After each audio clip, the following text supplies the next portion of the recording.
नमस्कार दर्शकों, मैं हूं आपका होस्ट एंड दोस्त आर के शर्मा और आप देख रहे हैं ऑनलाइन न्यूज इंडिया वन। आज के मुख्य समाचार तो सुना ही होगा दोस्तों, केदारनाथ जाने का अगर आप भी योजना बना रहे हैं तो ये वीडियो आपके लिए काफी यूजफुल है, क्योंकि इस वीडियो में मैं आपको बताऊंगा केदारनाथ जाने का क्या क्या साधन है, कुल खर्चा कितना आएगा, खाने पीने और रुकने की क्या व्यवस्थाएं हैं वहां, और हम कहां कहां घूमें, और साथ ही साथ अगर आप पैदल यात्रा नहीं करना चाहते तो हेलीकॉप्टर भी वहां चलती है, तो उस हेलीकॉप्टर का क्या फेयर होगा और इसकी टाइमिंग क्या होगी और वो कहां से मिलेगी। तो आज की वीडियो में बने रहिएगा। मैं पूरी तरीके से आपको मैं बताऊंगा कि केदारनाथ जाने के लिए आपको एक परफेक्ट प्लानिंग कैसे करनी है। तो आज की वीडियो में मैं आपको केदारनाथ जी की यात्रा का पूरा विस्तार पूर्वक वर्णन करूंगा। सबसे पहले बात करते हैं दोस्तों हम केदारनाथ कैसे पहुंचे। केदारनाथ पहुंचने के लिए दोस्तों अगर मैं पहले बात करूं ट्रेन की, तो दोस्तों ट्रेन में आपके पास 3 विकल्प हैं। पहला हरिद्वार रेलवे स्टेशन, दूसरा देहरादून रेलवे स्टेशन और तीसरा ऋषिकेश रेलवे स्टेशन। दोस्तों ऋषिकेश रेलवे स्टेशन अगर आप आते हैं तो आपको बस का सफर 30 किलोमीटर थोड़ा सा कम पड़ जाएगा, लेकिन अगर आप देहरादून और हरिद्वार आते हैं तो लगभग आपको वो सेम डिस्टेंस पड़ेगा। दोस्तों अगर आप बस का सफर थोड़ा सा कम करना चाहते हैं तो मैं ये रिकमेंड करूंगा कि आप ऋषिकेश आ जाइएगा।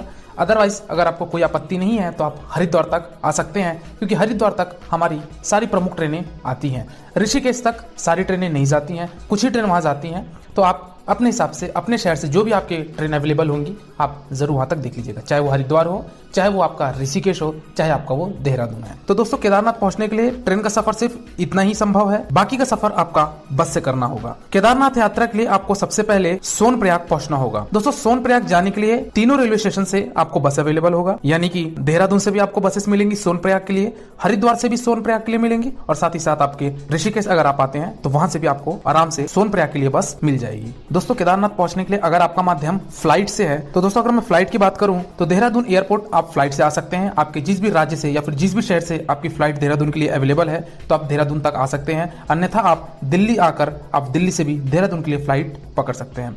दोस्तों फ्लाइट का भी सफर सिर्फ देहरादून एयरपोर्ट तक ही हो पाएगा, क्योंकि उसके आगे का सफर मैंने जैसा कि आपको बताया कि बस से ही आपको करनी होगी। दोस्तों अगर मैं बात करूं यहाँ पे टोटल डिस्टेंस की, तो हरिद्वार से सोनप्रयाग आपको 230 किलोमीटर पड़ेगा, और अगर मैं देहरादून से सोनप्रयाग की बात करूं तो वो आपको लगभग 250 किलोमीटर पड़ेगा, और अगर ऋषिकेश से सोनप्रयाग की अगर बात करूं तो 210 किलोमीटर पड़ेगा। दोस्तों सबसे कम डिस्टेंस जो है वो ऋषिकेश से सोनप्रयाग है, इसलिए मैंने आपको कहा था कि अगर आपको बस का सफर दुर्गम लगता है तो आप ऋषिकेश आकर अपना सफर 210 किलोमीटर के साथ कर सकते हैं। दोस्तों अब बात करते हैं हम सोनप्रयाग पहुंचने के लिए जो हम बस लेंगे उस बस की टाइमिंग क्या होगी। तो दोस्तों अगर आप हरिद्वार चाहे देहरादून चाहे आप ऋषिकेश जाएं, तीनों ही जगह पे आपको बस आसानी से अवेलेबल हो जाती है सोनप्रयाग के लिए, और वहां का जो समय है वो सुबह 5 बजे से लेकर शाम के 7-8 बजे तक आराम से आपको बस अवेलेबल वहां हो जाती है। दोस्तों अब बात करते हैं यहाँ पे कि बस का सफर काफी ज्यादा दुर्लभ होता है, तो उस केस में अगर आप सोनप्रयाग में स्टे लेना चाहते हैं तो आप सोनप्रयाग में बिल्कुल स्टे ले सकते हैं। दोस्तों यहाँ पे अगर सोनप्रयाग में रुकने की अगर मैं बात करूं उससे पहले मैं आपको यह बताना चाहूंगा कि बेस्ट सीजन कौन सा होगा केदारनाथ जाने का। दोस्तों जैसा कि आपको पता है केदारनाथ हमारा केवल और केवल 6 से 7 महीने के लिए ही कपाट खोला जाता है, जो कि अप्रैल में अक्षय तृतीया के दिन केदारनाथ जी का कपाट खुलता है, और अक्टूबर नवंबर में कार्तिक पूर्णिमा के दिन केदारनाथ जी का कपाट बंद हो जाता है। तो अप्रैल में से लेकर अक्टूबर नवंबर तक के बीच का जो समय है, इस समय में जो आपका बेस्ट सीजन है वो है सितंबर से अक्टूबर का। दोस्तों थोड़ी सी यहाँ पे ठंड होती है, बट ये समय पीक सीजन नहीं होता। कहने का मतलब ये है कि इस सीजन में आपके बजट भी थोड़े कम आएंगे और भीड़ भी थोड़ी सी कम होगी।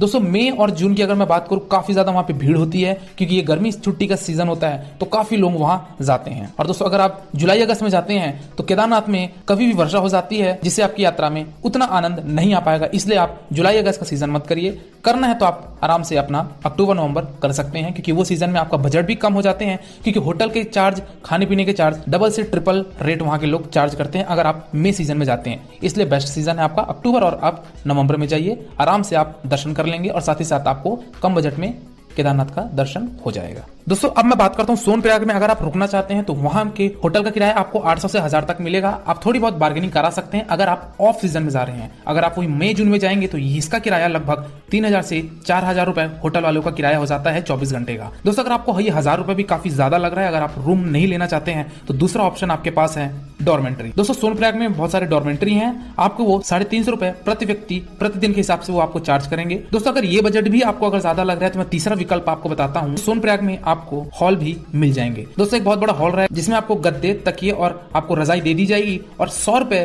प्रति व्यक्ति प्रतिदिन के हिसाब से आपको लिया जाएगा। दोस्तों रही बात सामान रखने की, तो वहाँ पे आपको क्लॉक रूम भी दे दिया जाएगा जिसमें आप अपना सामान रख के आप उसको लॉक करके चाबी अपने पास रख सकते हैं। दोस्तों अब हम बढ़ते हैं आगे की तरफ। सोनप्रयाग से दोस्तों आपको बढ़ना पड़ेगा गौरीकुंड के लिए। दोस्तों सोनप्रयाग से गौरीकुंड का जो डिस्टेंस है वो 5 किलोमीटर है और सोनप्रयाग से गौरीकुंड आपको कैसे पहुंचना है तो वो आपके पास 2 विकल्प है। सोनप्रयाग से अगर आप खच्चर से जाना चाहते हैं पूरा केदारनाथ जी के मंदिर तक, तो आप सोनप्रयाग से ही खच्चर ले सकते हैं। घोड़े खच्चर का किराया आपका ये 2500 रुपए पड़ता है एक व्यक्ति का, एक बार जाने का। और दूसरा विकल्प आपके पास है दोस्तों कि वहां पे प्राइवेट टैक्सी।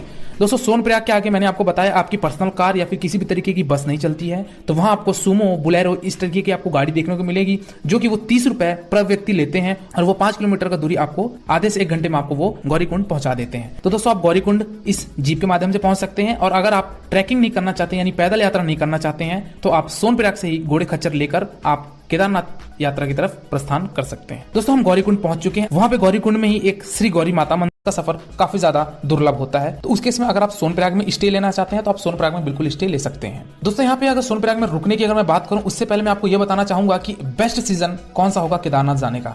दोस्तों जैसा कि आपको पता है केदारनाथ हमारा केवल और केवल 6 से 7 महीने के लिए ही कपाट खोला जाता है, जो कि अप्रैल में अक्षय तृतीया के दिन केदारनाथ जी का कपाट खुलता है और अक्टूबर नवंबर में कार्तिक पूर्णिमा के दिन केदारनाथ जी का कपाट बंद हो जाता है। तो अप्रैल में से लेकर अक्टूबर नवंबर तक के बीच का जो समय है, इस समय में जो आपका बेस्ट सीजन है वो है सितंबर से अक्टूबर का। दोस्तों थोड़ी सी यहाँ पे ठंड होती है बट ये समय पीक सीजन नहीं होता। कहने का मतलब ये है कि इस सीजन में आपके बजट भी थोड़े कम आएंगे और भीड़ भी थोड़ी सी कम होगी। दोस्तों मई और जून की अगर मैं बात करूं काफी ज्यादा वहां पे भीड़ होती है क्योंकि ये गर्मी छुट्टी का सीजन होता है, तो काफी लोग वहां जाते हैं। और दोस्तों अगर आप जुलाई अगस्त में जाते हैं तो केदारनाथ में कभी भी वर्षा हो जाती है जिससे आपकी यात्रा में उतना आनंद नहीं आ पाएगा, इसलिए आप जुलाई अगस्त का सीजन मत करिए। करना है तो आप आराम से अपना अक्टूबर नवंबर कर सकते हैं क्योंकि वो सीजन में आपका बजट भी कम हो जाते हैं, क्योंकि होटल के चार्ज, खाने पीने के चार्ज डबल से ट्रिपल रेट वहां के लोग चार्ज करते हैं अगर आप मई सीजन में जाते हैं। इसलिए बेस्ट सीजन है आपका अक्टूबर और आप नवंबर में जाइए, आराम से आप दर्शन कर लेंगे और साथ ही साथ आपको कम बजट में केदारनाथ का दर्शन हो जाएगा। दोस्तों अब मैं बात करता हूँ सोनप्रयाग में अगर आप रुकना चाहते हैं तो वहां के होटल का किराया आपको 800 से 1000 तक मिलेगा। आप थोड़ी बहुत बार्गेनिंग करा सकते हैं अगर आप ऑफ सीजन में जा रहे हैं। अगर आप वही मई जून में जाएंगे तो इसका किराया लगभग 3000 से 4000 रुपए होटल वालों का किराया हो जाता है 24 घंटे का। दोस्तों अगर आपको ये 1000 रुपए भी काफी ज्यादा लग रहा है, अगर आप रूम नहीं लेना चाहते हैं तो दूसरा ऑप्शन आपके पास है डॉर्मेंट्री। दोस्तों सोनप्रयाग में बहुत सारे डॉर्मेंट्री हैं, आपको वो 350 रुपए प्रति व्यक्ति प्रतिदिन के हिसाब से वो आपको चार्ज करेंगे। दोस्तों अगर ये बजट भी आपको अगर ज्यादा लग रहा है तो मैं तीसरा विकल्प आपको बताता हूँ। सोनप्रयाग में आपको हॉल भी मिल जाएंगे। दोस्तों एक बहुत बड़ा हॉल है जिसमें आपको गद्दे, तकिए और आपको रजाई दे दी जाएगी और 100 रुपए प्रति व्यक्ति प्रतिदिन के हिसाब से आपको लिया जाएगा। दोस्तों रही बात सामान रखने की, तो वहां पे आपको क्लॉक रूम भी दे दिया जाएगा जिसमें आप अपना सामान रख के आप उसको लॉक करके चाबी अपने पास रख सकते हैं। दोस्तों अब हम बढ़ते हैं आगे की तरफ। सोनप्रयाग से दोस्तों आपको बढ़ना पड़ेगा गौरीकुंड के लिए। दोस्तों सोनप्रयाग से गौरीकुंड का जो डिस्टेंस है वो 5 किलोमीटर है और सोनप्रयाग से गौरीकुंड आपको कैसे पहुंचना है तो वो आपके पास 2 विकल्प है। सोनप्रयाग से अगर आप खच्चर से जाना चाहते हैं पूरा केदारनाथ जी के मंदिर तक, तो आप सोनप्रयाग से ही खच्चर ले सकते हैं। घोड़े खच्चर का किराया आपका ये 2500 रुपए पड़ता है एक व्यक्ति का, एक बार जाने का। और दूसरा विकल्प आपके पास है दोस्तों कि वहां पे प्राइवेट टैक्सी। दोस्तों सोनप्रयाग के आगे मैंने आपको बताया आपकी पर्सनल कार या फिर किसी भी तरीके की बस नहीं चलती है, तो वहां आपको सुमो, बुलेरो इस तरीके की आपको गाड़ी देखने को मिलेगी जो कि वो 30 रुपए प्रति व्यक्ति लेते हैं और वो 5 किलोमीटर का दूरी आपको आधे से 1 घंटे में आपको वो गौरीकुंड पहुंचा देते हैं। तो दोस्तों आप गौरीकुंड इस जीप के माध्यम से पहुंच सकते हैं और अगर आप ट्रैकिंग नहीं करना चाहते यानी पैदल यात्रा नहीं करना चाहते हैं तो आप सोनप्रयाग से ही घोड़े खच्चर लेकर आप केदारनाथ यात्रा की तरफ प्रस्थान कर सकते हैं। दोस्तों हम गौरीकुंड पहुंच चुके हैं। वहां पे गौरीकुंड में ही एक श्री गौरी माता मंदिर को हार्डली आधे घंटे के अंदर अंदर आपको आराम से सुमो मिल जाएगी जिससे आप अपना गौरीकुंड का सफर तय कर सकते हैं। और दोस्तों मैं यही रिकमेंड करूंगा कि आप सोनप्रयाग से अर्ली मॉर्निंग निकले यानी कि 3 बजे 4 बजे ही आप वहां से प्रस्थान करिए गौरीकुंड के लिए, क्योंकि गौरीकुंड से जो केदारनाथ की जो डिस्टेंस है वो 16 किलोमीटर की है जिसमें आपको पैदल चल के जाना है। तो वो अगर आप गौरीकुंड सुबह पहुंचेंगे तब आप शाम तक आराम से केदारनाथ पहुंच सकते हैं। इसलिए मैं यही रिकमेंड करूंगा कि आप सोनप्रयाग से गौरीकुंड के लिए सुबह ही निकलिए। दोस्तों गौरीकुंड पहुंच कर अगर आप चाय नाश्ता करना चाहते हैं तो चाय नाश्ता भी कर सकते हैं। लंच की भी वहां पे व्यवस्था होती है, तो अगर दोपहर में अगर पहुंचते हैं तो दोपहर में आपको खाने पीने की वहां पे व्यवस्था मिल जाएंगी और साथ ही साथ आपको वहां पे लंच भी मिल जाएगा। दोस्तों गौरीकुंड अगर आप प्राइवेट टैक्सी से आते हैं यानी कि बुलेरो सुमो से आते हैं तो वहां से भी आपको गौरीकुंड से भी खच्चर मिलते हैं, लेकिन यहाँ पे किराया आपका 2300 रुपए पड़ता है।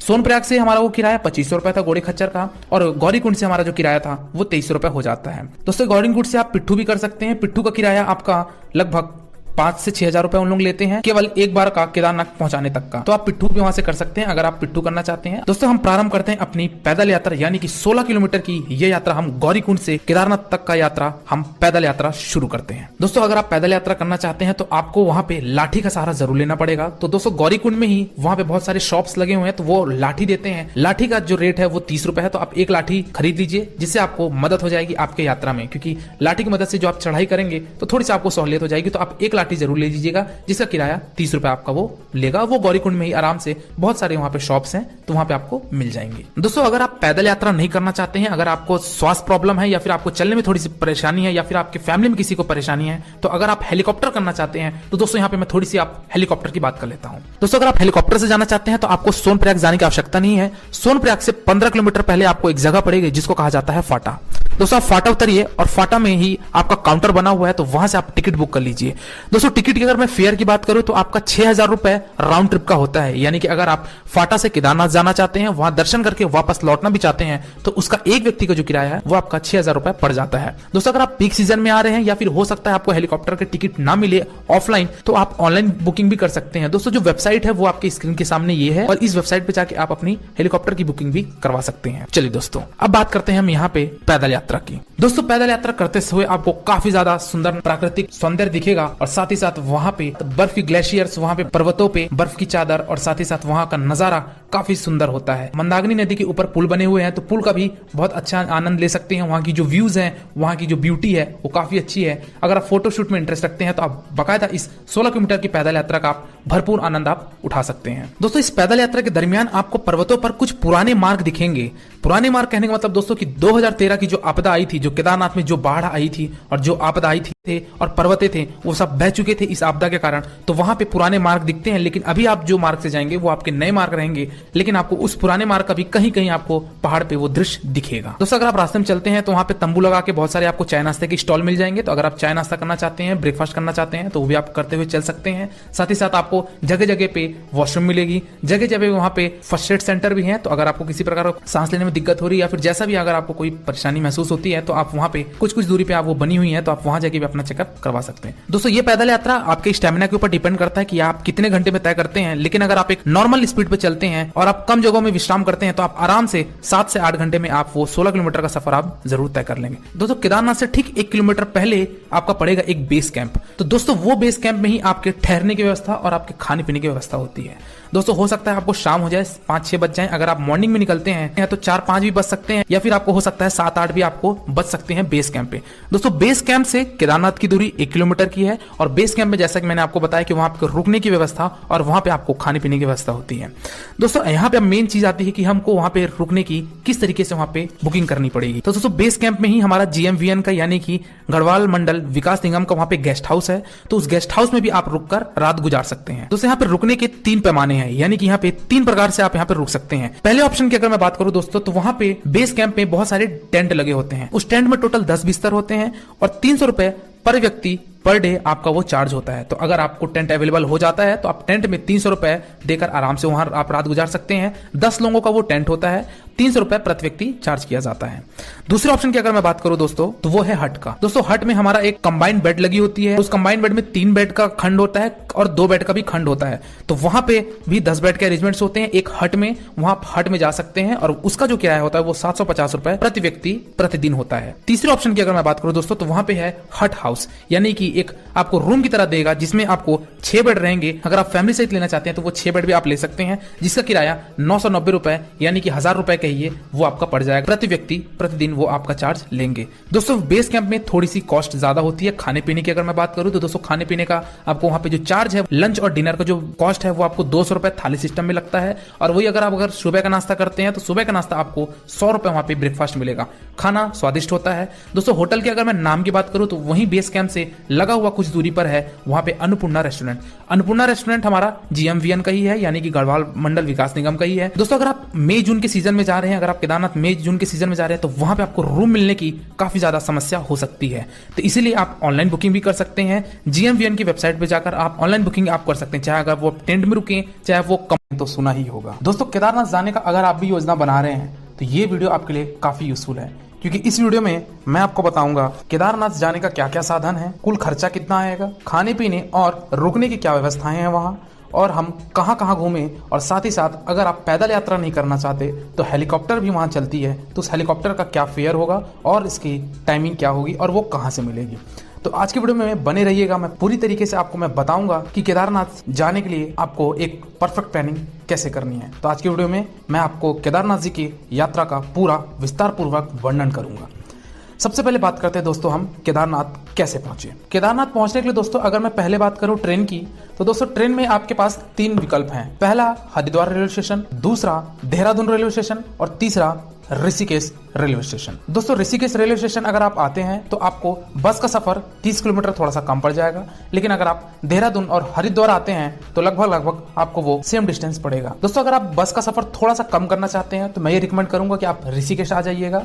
अदरवाइज अगर आपको कोई आपत्ति नहीं है तो आप हरिद्वार तक आ सकते हैं, क्योंकि हरिद्वार तक हमारी सारी प्रमुख ट्रेनें आती हैं। ऋषिकेश तक सारी ट्रेनें नहीं जाती हैं, कुछ ही ट्रेन वहां जाती हैं। तो आप अपने हिसाब से अपने शहर से जो भी आपके ट्रेन अवेलेबल होंगी आप जरूर वहां तक देख लीजिएगा, चाहे वो हरिद्वार हो, चाहे वो आपका ऋषिकेश हो, चाहे आपका वो देहरादून है। तो दोस्तों केदारनाथ पहुंचने के लिए ट्रेन का सफर सिर्फ इतना ही संभव है, बाकी का सफर आपका बस से करना होगा। केदारनाथ यात्रा के लिए आपको सबसे पहले सोनप्रयाग पहुंचना होगा। दोस्तों सोनप्रयाग जाने के लिए तीनों रेलवे स्टेशन से आपको बस अवेलेबल होगा, यानी कि देहरादून से भी आपको बसेस मिलेंगी सोनप्रयाग के लिए, हरिद्वार से भी सोनप्रयाग के लिए मिलेंगी, और साथ ही साथ आपके ऋषिकेश अगर आप आते हैं तो वहां से भी आपको आराम से सोनप्रयाग के लिए बस मिल जाएगी। दोस्तों केदारनाथ पहुंचने के लिए अगर आपका माध्यम फ्लाइट से है तो दोस्तों अगर मैं फ्लाइट की बात करूं तो देहरादून एयरपोर्ट आप फ्लाइट से आ सकते हैं। आपके जिस भी राज्य से या फिर जिस भी शहर से आपकी फ्लाइट देहरादून के लिए अवेलेबल है तो आप देहरादून तक आ सकते हैं, अन्यथा आप दिल्ली आकर आप दिल्ली से भी देहरादून के लिए फ्लाइट पकड़ सकते हैं।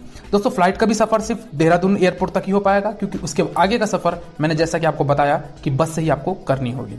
दोस्तों अगर मैं बात करूं यहाँ पे टोटल डिस्टेंस की, तो हरिद्वार से सोनप्रयाग आपको 230 किलोमीटर पड़ेगा, और अगर मैं देहरादून से सोनप्रयाग की बात करूं तो वो आपको लगभग 250 किलोमीटर पड़ेगा, और अगर ऋषिकेश से सोनप्रयाग की अगर बात करूं तो 210 किलोमीटर पड़ेगा। दोस्तों सबसे कम डिस्टेंस जो है वो ऋषिकेश से सोनप्रयाग है, इसलिए मैंने आपको कहा था कि अगर आपको बस का सफर दुर्गम लगता है तो आप ऋषिकेश आकर अपना सफर 210 किलोमीटर के साथ कर सकते हैं। दोस्तों अब बात करते हैं हम सोनप्रयाग पहुंचने के लिए जो हम बस लेंगे उस बस की टाइमिंग क्या होगी। तो दोस्तों अगर आप हरिद्वार चाहे देहरादून चाहे आप ऋषिकेश जाएं, तीनों ही जगह पे आपको बस आसानी से अवेलेबल हो जाती है सोनप्रयाग के लिए, और वहां का जो समय है वो सुबह 5 बजे से लेकर शाम के 7-8 बजे तक आराम से आपको बस अवेलेबल वहां हो जाती है। दोस्तों अब बात करते हैं यहाँ पे कि बस केदारनाथ अगर आप दर्शन करने आ रहे हैं तो 4 दिन का आप स्टे कम से कम लीजिए। कहने का मतलब ये है कि 2 दिन जाने के लिए और 2 दिन वापस आने के लिए, क्योंकि अगर आप केदारनाथ मंदिर से वापस गौरीकुंड के लिए आएंगे तो वो भी आप पैदल यात्रा करेंगे, 16 किलोमीटर का पुनः आपको यात्रा करना पड़ेगा। हालांकि इसमें आपको समय कम लगेगा, लगभग ये आपको 5 घंटे में आप आ जाएंगे, क्योंकि ये उतार था, जाते टाइम हमको पूरा चढ़ाई था इसलिए हमको समय ज्यादा लगा, लेकिन आते टाइम हमको ये ढाल पड़ेगा, इस कारण हमारा समय कम लगेगा। तो कम से कम आप 4 दिन का एक जरूर बैकअप लेके चलिए और आराम से आप अपने यात्रा का आनंद उठा सकते हैं। अब जहां से भी आ रहे हैं दोस्तों वहां पे आपको जो ट्रेन की जो वहां पे ड्यूरेशन लगेगी उस ड्यूरेशन को वो ऐड नहीं कर रहा हूं। यहाँ पे मैं केवल हरिद्वार से लेकर केदारनाथ यात्रा और वहां से वापस आने के हरिद्वार तक की यहाँ पे जो दिन बता रहा हूं वो आपके टोटल 4 दिन आपके यहाँ लगभग आपके लग जाएंगे। तो इस हिसाब से आप प्लानिंग करिएगा 2 दिन जाने के और 2 दिन वापस आने के। दोस्तों लास्ट में बात कर लेता हूं यहाँ पे कुल खर्चे की कितने आएगी। दोस्तों यहाँ पे खर्चे को मैंने 3 भाग में कैटेगराइज किया है। अगर आप पैदल यात्रा करते हैं, यानी कि गौरीकुंड से अगर आप पैदल यात्रा केदारनाथ तक करते हैं और वापस केदारनाथ से आप गौरीकुंड आते हैं तो वो आपका एक व्यक्ति का किराया लगभग 3000 रुपए प्रति व्यक्ति लग जाएगा। दोस्तों ये जो आंकड़ा बता रहा हूं ये मैं ऑफ सीजन के लिए बता रहा हूं, अगर आप ऑन सीजन में आते हैं तो आपका दर ये 5000 भी हो सकता है, लेकिन अगर आप ऑफ सीजन में आते हैं और यदि आप पैदल यात्रा करते हैं तो आपका 3000 रुपए प्रति व्यक्ति आएगा। दोस्तों दूसरे ऑप्शन की मैं बात करता हूं, अगर आप घोड़ा खच्चर लेते हैं तो दोस्तों घोड़े खच्चर का अगर आप लेते हैं और अगर आप ऑफ सीजन में आते हैं तो आपका ये बजट लगभग 7000 रुपए हो जाएगा। और लास्ट अगर मैं बात करूं दोस्तों हेलीकॉप्टर से अगर आप आते हैं तो हेलीकॉप्टर का किराया आपका 10,000 रुपए तक एक व्यक्ति का जा सकता है। तो दोस्तों ये थी हमारे केदारनाथ यात्रा का पूरा